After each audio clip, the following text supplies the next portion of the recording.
This is a science podcast for the One Health Research project by the University of Greifswald. My name is Franziska, and this project is a cooperative project between the Helmholtz Institute for One Health and a number of other research institutes here in Greifswald. Today we are more than happy to welcome Professor Gérard Krause. He is one of Germany's well-known or even like most known researchers in these days. Professor Krause is a medical doctor, and he, between 2000 and the year 2013, was unit head and director at the Robert Koch Institute in Berlin. Today he is the head of the epidemiology department at the Helmholtz Center for Infection Research in Braunschweig. Professor Krause, a warmly welcome to you. Thanks for having me. We would like to get to know the keynote speaker a little bit better. We are going to have a conference here in Greifswald. It's the One Health conference. And so we invite the keynote speakers to get to know them a little bit better and to inform our citizens and our students about your specific kind of research field.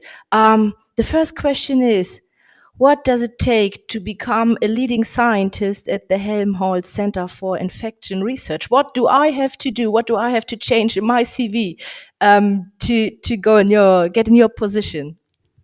I think it's mainly hard work and a lot of good luck. Okay, and if that's not enough, hard work and good luck, what else can I add to my CV to optimize my chances? No, I mean it's very much what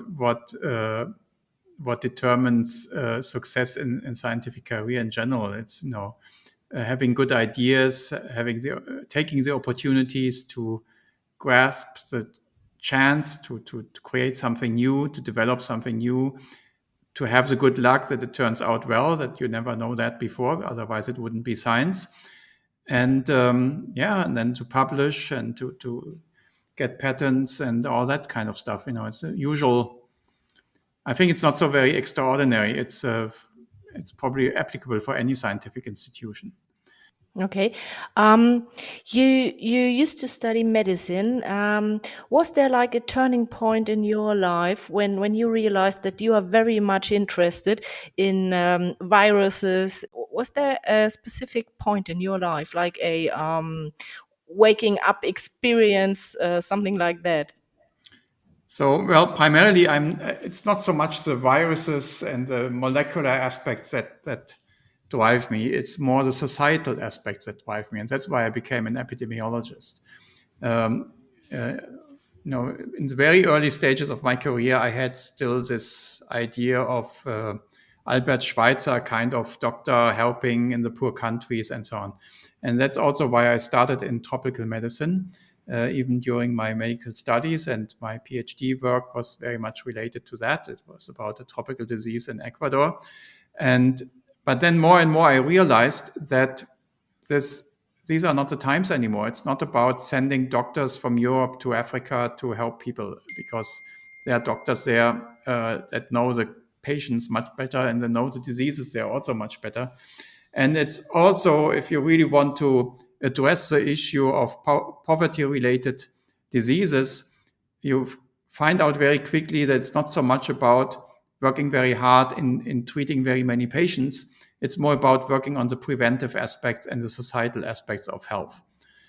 And it was during my PhD work, during the medical studies, that I discovered that there is such a field that connects social sciences and sociology with medicine, and that is epidemiology.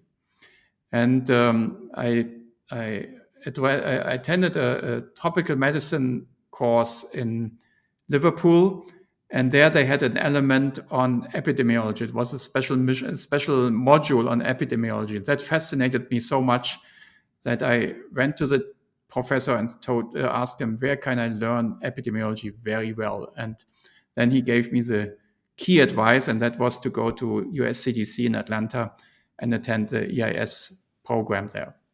May I ask a rather provocative question? Well, isn't it like that you have a lot of competitors in these days because in Germany, 82 million people are about to turn into epidemiologists since we are aware of the coronavirus.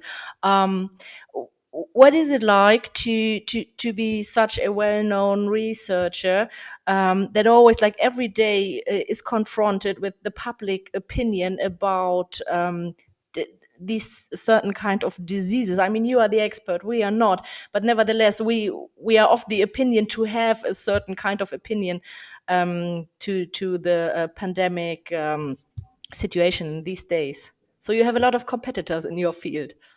Well, there's one very good thing about that, that now I don't need to explain anymore what my job is about. Oh yeah, that definitely. Um, so there's no need to explain what your job is about, but I'm really curious. What does a normal day in your working life look like? Is that a day in the office at the Helmholtz Center? Or is that is your normal working day like somewhere else outside of your office? Okay, I must admit that in the past 2 years, my work was almost exclusively in the office, yes, and very much desk based. Um, in normal times, there's much more travel associated with it, and many of our studies take place in other countries. And in order to design and conduct them well, it is very useful to be on site and to work together with the people on site. And so that involves a lot of traveling to the different countries, Africa, Latin America, and so on. But the typical work of an epidemiologist, in a narrow sense of the work, is not really so much laboratory related.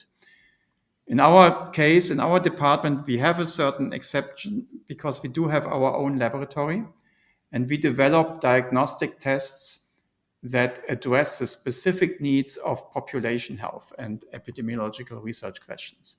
So yes, we do have an epidemiological laboratory department here in our department, but it's not my core expertise. So I have very talented scientists who take part of that, take care of that. Yeah. And back in the days when you used to work outside of your office, is there a specific scientific trip that still stuck in your mind because that was like maybe very dangerous or maybe very interesting? Is there a certain kind of trip that you still think of back like today? Uh, you catch me off guard here. I cannot now name one specific example. Security is an aspect sometimes, yes. So there are some security aspects for some areas. Um, what I generally what fascinates me very often in some of those countries is the infrastructure is much poorer than we have, the technical infrastructure. Many of the things that you try to plan beforehand, they don't quite work as you planned. But the compensation is that the colleagues in those countries have a much better ability to improvise and to set up quickly a solution for a problem that seems unsolvable. And so that compensates for that. And that is quite fascinating how the colleagues there can then make things happen that then, in contrast, in Germany, for example, would be much more difficult to get started because we would spend hours and days and weeks and months discussing, and they just get it done. But it's not prepared as you would wish it to be. So that is why it's also so important to be there in person, because if you just rely on things happening because you agree on that on email, you may be disappointed. And to be somewhere that leads me to one of Germany's well-known TV and talk shows. It's either Markus Lanz and the other one is the Tagesschau, of course, well known in Germany. That leads me to the questions. Is is there like a turning point that we reached right now? Is a scientist in these days rather a science communicator than someone who's doing kinds of research? the point of the question is that scientists like you are really have to inform the public about your research results when it comes, for example, to coronavirus. Just want to say, is there a new qualification needed for scientists in these days to have a really strong skill to also be a science communicator?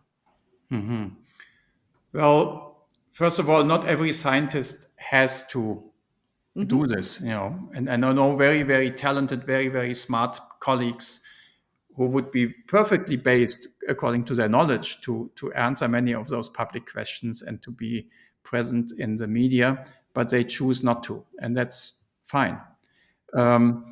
So it's not every scientist who needs to have that ability. In epidemiology, we are always very close to public health, and so it's also part of our training has always been to also consider the basic rules of public communication. So it's not really so drastically new to me. But it is true that the intensity of public exposure is much higher than it was previously. But the basic rules and skills, and so it's not something that surprised me really. The other question that you asked implicitly is quite a good one, and that is, do we as scientists turn more into a public communication expert rather than a scientist in the narrow sense of the word? And that is really an important point. We must be very careful as scientists that we talk about the things that are really that come out of our core expertise as experts, because we are not, the journalists don't come to us because we are just a very smart person. They come to us because we are supposedly experts in a specific field. And we must be very careful that we stick to that field and that we don't, because we get the invitations, because we get the opportunities, start talking about things where we, talk about what any person at the bus station could say, using their common sense. It's not forbidden to do so, but it's a bit problematic because we use the authority of being a professor, of being a scientist, and then we start talking about things that are not really supported by our professional authority. So there's some something to be careful about. Yeah, okay.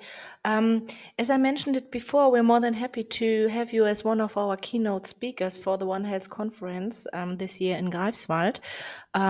What will your keynote speech be about?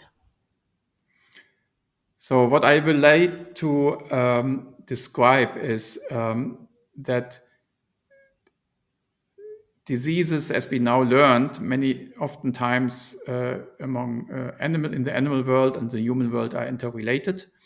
And if we want to catch and detect epidemics very early on that come from the zoonotic origin, then we must work harder on integrating the early detection and the surveillance in animal health together with the surveillance in human health. And unfortunately, in many, many countries, not in all, but in most countries, I would say, it's like two silos.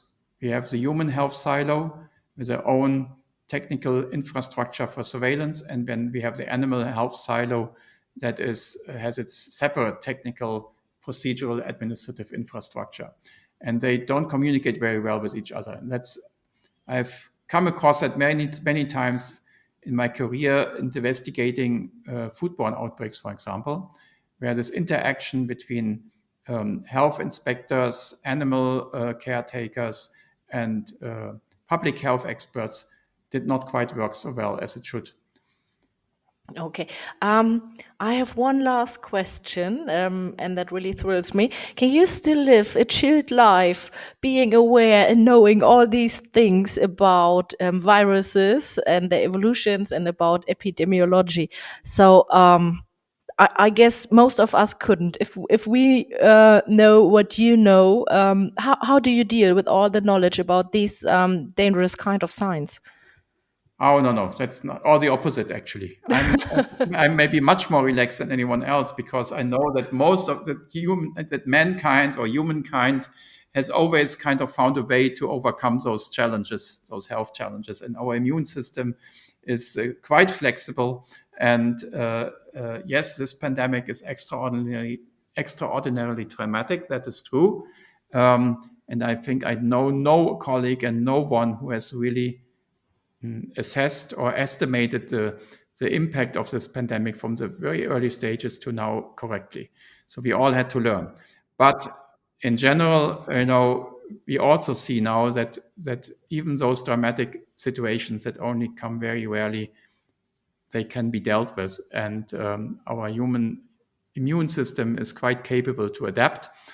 And so I'm actually maybe more relaxed than the average citizen. Professor Gérard Krause, thank you very much for taking your time, and we hope to see you very soon here in Greifswald. Thank you very much. I'm looking forward to it.